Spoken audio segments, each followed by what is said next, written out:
بعد یہ سارے شورا والے چلیں گے اور اس کے بعد پھر پیچھے سارے معاملات چلیں گے. اس شرط پر ہم آپ کے ساتھ چلیں گے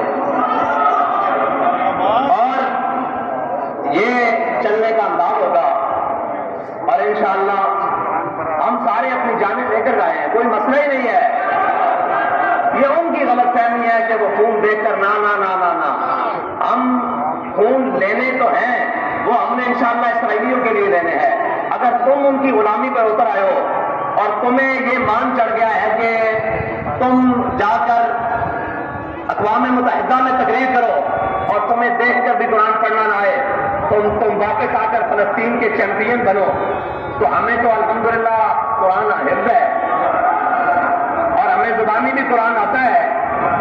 ٹھیک ہے جی. وما لکم لا تقاتلون فی سبیل اللہ والمستضعفین من الرجال والنساء والولدان الذین یقولون ربنا آتنا من هذه القرية الظالم.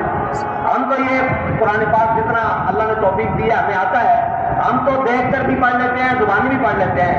تمہیں دیکھ کر قرآن بھی پڑھنا نہ آئے اور واپس آ کر تم کہو کہ ہم نے فلسطین کی آواز اٹھائی ہے تو تم چیمپئن کہلواؤ، اور ہم پاکستان کے اندر ہوتے ہوئے قرآن کے نغمے لبوں پر سجا کر اسلام آباد کی طرف آئیں تو ہم کیسے دہشت گرد ہیں؟